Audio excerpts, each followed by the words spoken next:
오늘은 교회는 이런 곳입니다.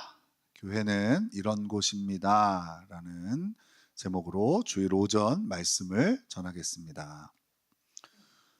오늘날 교회를 향한 비판은 전혀 이상한 것이 아닙니다. 교회를 다니지 않는 사람뿐 아니라 교회를 다니고 있는 사람도 교회에 대해 실망을 하고 그 실망한 것을 이야기합니다. 심지어 예수님을 믿어도 내가 교회는 다니지 않겠다고 하는 사람이 늘어나고 있습니다. 그래서 오늘은 교회가 무엇일까? 교회가 도대체 뭐 하는 곳인가? 이 문제를 나누고자 합니다. 교회가 병들고 문제가 있는 것은 분명한 것 같은데 정확한 기준인 성경에 비추어서 교회를 정확히 진단하는 작업을 하고자 하는 거예요. 정확한 기준이 없는 비판은 결국 비난이나 화풀이, 정죄 같은 것으로 끝나버리기 때문에 항상 우리가 갖고 있는 문제를 성경이라는 기준을 가지고 살펴보는 작업은 굉장히 중요합니다. 우리는 오늘 그 작업을 하려고 합니다. 오늘 우리가 함께 읽은 누가복음 15장 1절에서 7절을 들어가기 전에 먼저 맨 처음 하나님께서 세우신 공동체를 살펴보면 좋겠어요. 창세기 1장을 보면 하나님께서 이 땅의 모든 것을 창조하시고 사람을 맨 나중에 창조하십니다. 사람을 만드시고 하나님의 형상대로 사람을 지으시고 그 사람을 향하여 하나님께서 어떤 명령을 하십니까? 생육하고 번성하여 땅에 충만하라고 명령하십니다.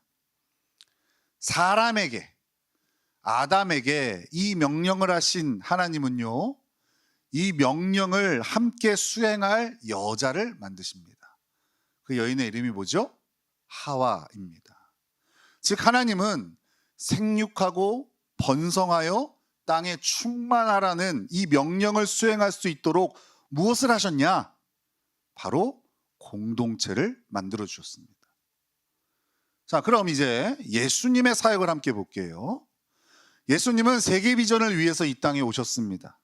십자가의 죽으심으로 그리고 부활하심으로 구원을 완성하시고 또 복음이 땅 끝까지 이르도록 하시기 위해 이 땅에 오셨습니다. 예수님이 이 비전을 이루기 위해서 무엇을 하셨습니까? 제자들을 불러 모으셨습니다. 뭐 하신 거예요? 공동체를 만드신 거예요.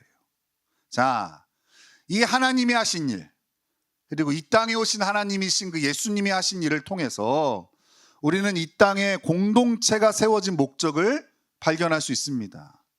하나님은 하나님 나라가 확장되어지고 주님의 복음이 땅끝까지 전파되게 하시기 위해 이 땅의 공동체를 세우신 겁니다. 이 공동체의 목적을 가장 분명히 드러내는 곳이 어딜까요? 바로 교회 공동체입니다. 그러니까 교회는 하나님의 마음으로 복음을 가지고 교회 밖으로 나아가야 하는 곳입니다. 이것이 교회 공동체의 가장 크고 중요한 목적이고 정체성인 겁니다. 아, 교회는 뭐 하는 곳이에요? 하나님의 마음을 가지고 교회 밖으로 나아가는 것. 이게 교회예요. 교회의 시선은 어디를 향해 있어요? 교회 밖을 향해 있어야 돼요. 이것이 바로 하나님이 만드신 공동체, 예수님이 세우신 공동체의 모습인 거예요. 오늘 본문에서도 예수님은 비유를 통해서 이 땅의 교회 공동체의 정체성을 드러내십니다. 우리가 읽은 본문은요, 거기에 주인이 나오는데 그 주인이 한 마리의 양을 잃어버립니다. 그 한 마리의 양을 찾기 위해서 99마리의 양을 놔두고 찾아 나섭니다. 그리고 그 잃은 양을 언제까지 찾아요? 찾아내기까지 찾습니다. 예수님이 주인 되시고 머리 되시는 이 땅의 교회 공동체가 보여야 할 모습인 거예요. 잃어버린 한 마리의 양을 찾는 것. 교회 바깥으로 나아가는 것. 교회 바깥으로 우리의 에너지를 쏟아내는 것, 이것이 이 땅의 교회 공동체가 가져야 될 정체성인 거예요. 근데 우리의 모습은 어떻습니까? 우리는 교회 바깥으로 나아가지 않습니다. 복음은 우리 안에, 그리고 교회 안에만 머물러 있습니다. 우리 안에 머물러 있는 복음은 절대 우리 울타리 바깥으로 흘러나가지 않는 겁니다. 교회 바깥으로 뻗어나가야 하는 교회가 그 목적을 잃어버리니 우리의 에너지는 교회 안에 머물게 되었습니다. 그로 인해 교회 공동체가 병들게 된 거예요. 그 병든 모습이 오늘 본문에 나오는데 우리 1절과 2절을 같이 읽겠습니다. 1절, 2절 우리 같이 읽습니다. 시작.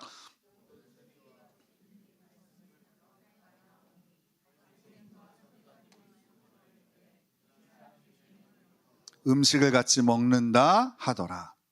예수님을 향해서 세리와 죄인들이 말씀을 들으러 나옵니다. 예수님은 그들을 받아주고 함께 식사도 하셨습니다. 그랬더니 바리새인과 서기관들이 이것을 비판합니다. 저 죄인들과 함께 어울린다며 예수님을 비판해요. 바리새인과 서기관들은 분명 하나님을 믿는 사람들이에요. 그렇다면 그들은 교회 바깥으로, 그들의 공동체 바깥으로 그들의 에너지가 뻗어가야 합니다. 그것이 하나님이 원하시는 것이었어요. 그것이 하나님께서 이 땅에 세우신 공동체의 목표인 거예요. 그런데 그들의 에너지는 교회 바깥으로 향하지 않았습니다. 그저 교회 안으로 모든 에너지가 향한 겁니다. 그 에너지가 어떻게 사용됩니까? 누가 착한 애인지 나쁜 애인지 구별하는데 사용되고 있는 거예요.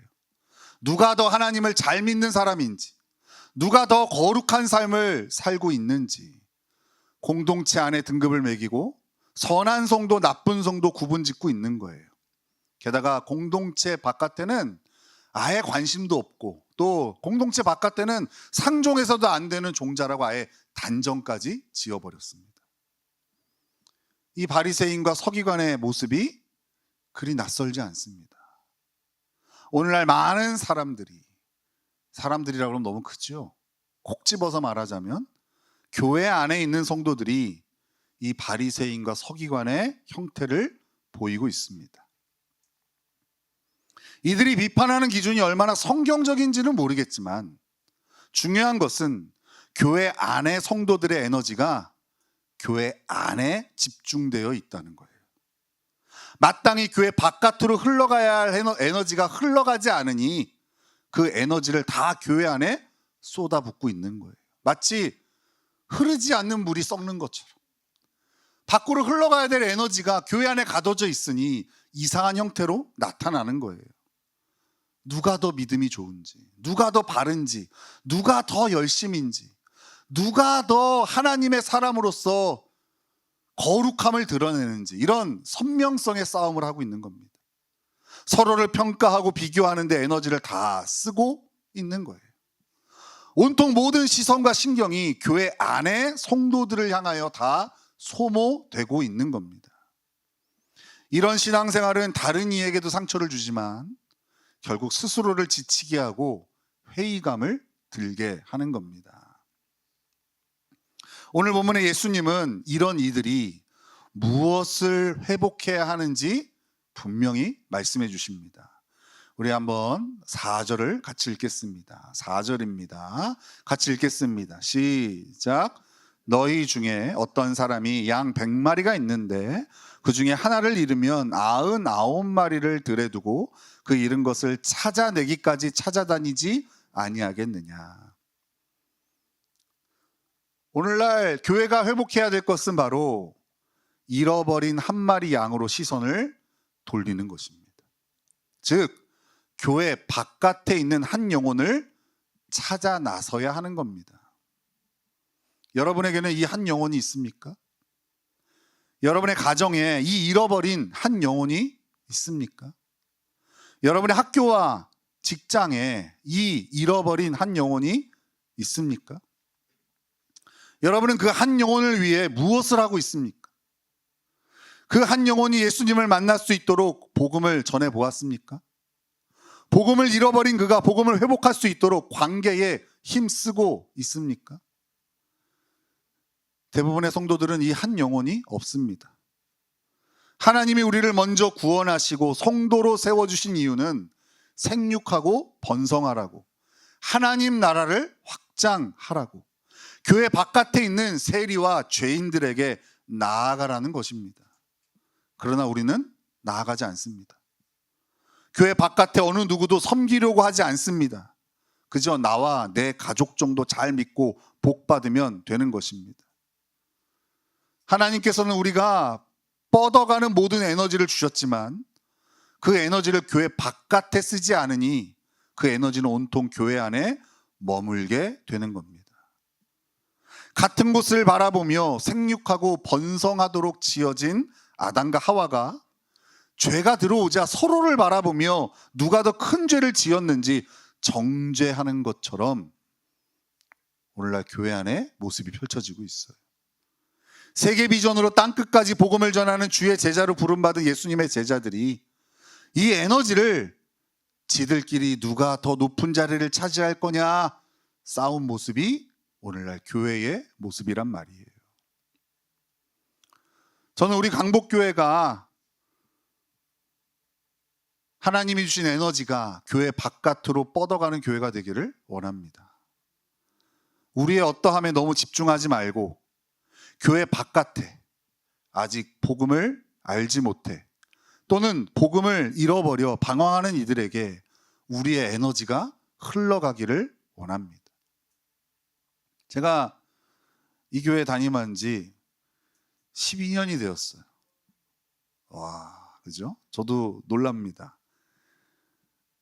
제가 올해 이제 우리 오후 예배를 이렇게 말씀을 나누는 예배로 세팅을 딱 하고 나서 좀 이런 걸 느꼈어요. 이제 내가 그리던 교회의 형태가 마련되었 것 같다라는 생각이 들어요. 제가 교회는 이런 모습이어야 돼 라고 디자인했던 것이 이제 12년 만에 좀 형태를 갖추게 된 것 같아요. 저는 신앙생활을 하면서 계속 가졌던 문제의식이 이런 거였어요. 성도들이 너무 많이 교회에 에너지를 쓰고 있다. 교회에 너무 에너지를 많이 쓰니까 교회 바깥에서 쓸 에너지가 없는 거예요. 너무 교회 안에 머물러 있는 시간이 너무 많아요. 그러니까 교회 바깥에서 말 그대로 사역을 할 시간이 없는 거예요. 그래서 저는 최대한 교회는 뻗어가기 위해서 존재하는 곳이라 생각했어요. 그래서 우리가 한 번의 예배를 드리더라도 정말 말씀이 제대로 선포되어지고 성도들이 그 말씀을 가지고 세상에 나아가서 영혼들을 섬기고 복음을 전하면서 그렇게 교회가 확장되기를 원했어요. 그래서 조금씩 변화되기 시작했어요. 왜냐하면 제가 개척한 교회가 아니니까. 그래서 교회의 전통 위에 하나하나씩 변화를 하다 보니까 한 12년 정도 됐더니 진짜 우리 교회가 이제 주일날 함께 모여 예배하고 또 그 예배 가운데 함께 말씀을 나눠서 마음에 새기고 그리고 주중에는 말씀을 배우고자 하는 사람들만 한 번 더 나와서 시간을 가지고 그렇죠? 우리 교회는 출근하지 않아요. 굳이 교회에 출근해서 할 일이 별로 없어요. 실제로 그렇습니다. 우리가 해야 될 일은 교회 바깥에 있기 때문에 그래요. 저는 우리 성도들이 교회 안에 너무 많은 에너지 쏟지 않았으면 좋겠어요. 주일날에도 오전에는 듣는 예배를 드리고 오후에는 나누는 예배를 통해서 하나님 주신 말씀을 마음에 새겨요. 저는 이것을 이렇게 많이 표현을 했어요. 도시락을 싼다고 표현해요. 도시락을 싼다. 여러분 왜 도시락을 쌀까요? 맞아요. 누구랑 먹으려고? 맞아요. 여러분의 삶에서 다른 이들과 나눠 먹으라는 거예요. 근데 대부분의 성도들이요 예배를 드렸다만 기억나지 뭘 들었는지 기억하지 못해요. 아무리 나눠주고 싶어도 나눌 게 없어요. 그래서 고민한 거예요. 어떻게 하면 우리 성도들이 기억할 수 있을까? 일단은 설교를 잘해야죠. 그죠? 그건 이제 제가 할 노력이고 또 하나는 뭐예요? 여러분의 입으로 나누게 하는 거예요. 여러분을 나누게 하는 거예요. 그래서 우리 교회에서 성경 공부는요, 주로 여러분들이 나누는 걸 많이 해요. 그런데 그걸 다 참여하지 않으니까 고민을 했어요. 어떻게 하면 우리 성도들이 다 말씀을 새기고 나갈 수 있을까? 그래서 오후 예배를 나누는 예배로 드리기 시작하는 거예요. 그렇게 도시락을 싸가는 거예요. 내가 먹을 음식을 잘 싸서 삶에서 다른 이들과 나눠 먹는 거예요. 가정 안에서, 학교와 직장 안에서 인생을 힘겨워하는 이들을 섬길 수 있는 힘과 에너지가 이 말씀 안에 있는 겁니다. 하나님께서 여러분에게 힘과 에너지를 왜 주시겠어요? 교회 바깥에 한 영혼을 섬기기 위해서인 거예요. 그런데 아직도 우리 성도들 대부분은 이 마음이 없어요. 하나님께서 섬기라고 보내신 가정, 직장, 학교인데 아직도 그 현장에서 섬길 마음이 없어요. 그러니 그 현장에서 돌아오면 온갖 상처와 억울함으로 점철되어서 교회 안에 오는 거예요. 그리고 교회 안에서 그 못 받은 위로를 받으려고 하니까 더 깨어지는 거예요. 이렇게 삶이 온통 시험과 낙심의 현장이 되는 겁니다. 여러분, 오늘 말씀처럼 살아야 돼요. 하나님이 주신 에너지를 교회 바깥으로 흘려보내야 돼요. 한 영혼을 찾고 그 한 영혼을 잘 섬기는 거예요. 이렇게 설교하면 또 오해해요. 아, 목사님 전도하라는 거구나. 예, 전도하세요. 그런데요, 전도는 그것 중에 일부분인 거예요. 교회를 안 데리고 오셔도 됩니다. 여러분이 뻗어가는 교회가 되는 것이 중요합니다. 그 영혼이 만약 우리와 함께 말씀을 채워야 한다면 하나님께서 우리 교회로 보내주시겠죠. 하지만 안 와도 됩니다. 그 영혼도 뻗어가는 교회가 되어서 한 교회를 섬기면서 그의 가정과 직장에서 사업체에서 학교에서 그도 우리들처럼 뻗어가는 교회가 된다면 그렇게 하나님 나라가 확장되어지고 하나님께서 이 땅에 세운 교회 공동체의 목적과 정체성이 회복되어지는 겁니다. 이렇게 하나님께서 주신 에너지를 교회 바깥으로 흘려보내면 축복이 주어집니다. 자, 그 축복이 5절과 6절에 나와요. 같이 읽겠습니다. 5절, 6절 시작.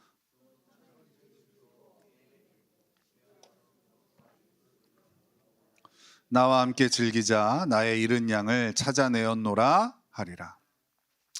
찾아낸 한 영혼을 통해 온 교회 공동체가 기뻐하는 거예요. 그잖아요. 이 주인이 그 잃어버린 한 마리 양을 찾았어요. 어깨에 메고 돌아와요. 그리고 혼자만 즐거워하잖아요. 어떡하죠? 모든 친구들과 이웃들을 불러 모아서 잔치를 합니다. 잃어버린 양을 찾은 기쁨을 함께 나누는 거예요. 이게 교회 공동체가 누릴 수 있는 기쁨이에요. 교회 공동체는 이걸로 기뻐하는 거예요. 잃어버린 한 영혼을 찾은 기쁨을 이 공동체가 기뻐하는 거예요. 즉 하나님의 기쁨에 동참하게 되는 거예요. 물론 교회 안에서의 예배와 교제의 기쁨을 누리는 것도 매우 중요해요. 그러나 그것이 교회 바깥으로 흘러가지 못하고 교회 안에만 머물게 될 때 그 기쁨은 변질되는 거예요. 아까 나눴던 모습처럼. 우리의 모든 관심사는 여기에 있어요. 누가 설교를 잘하나? 누가 더 거룩한가? 누가 더 신실한가? 그러니 우리끼리의 기쁨이 이렇게 변질되다 보니 이제는 교회 안에서 더 이상 기쁨을 찾을 수가 없는 거예요. 그렇게 지어졌어요. 교회 바깥에 그 잃어버린 한 영혼을 찾을 때에 교회 공동체가 기뻐할 수 있도록 하나님이 지으셨다고요. 우리가 그렇게 안 사니까 신앙생활이 재미가 없는 거예요. 신앙생활의 기쁨을 얻고 싶습니까? 그렇다면 여러분 한 영혼을 찾으셔야 됩니다. 그리고 그 한 영혼을 열심히 섬기셔야 됩니다. 주께서 바로 우리에게 하셨듯이. 그것이 하나님께서 교회를 향한 명령인 거예요. 이렇게 우리가 하나님이 우리에게 주신 말씀과 복음을 교회 바깥으로 흘려보낼 때 여러분의 교회는 기쁨이 넘치게 될 것입니다. 한 영혼을 향해 함께 에너지를 쏟는 동역자가 될 때 교회 안에서 서로를 위로하고 서로의 연약함을 위해 기도해 주게 될 거예요. 한 성도는 이 한 영혼이 있어요. 하나님께서 자기가 원하지는 않았는데 하나님께서 이 한 영혼을 주셨어요. 그래서 맨날 이 영혼을 섬겨요. 이 영혼을 복음으로 어떻게 하면 변화시킬 수 있을까? 어떻게 하면 이 영혼이 회복될 수 있을까? 애써요. 그렇게 애쓰다가 보니까 교회 오면 그 영혼 얘기만 해요. 내가 그분한테 교회 안에 누군가가 어떻고 저떻고를 들어본 적이 없어요. 왠 줄 알아요? 신경 쓸 겨를이 없어요.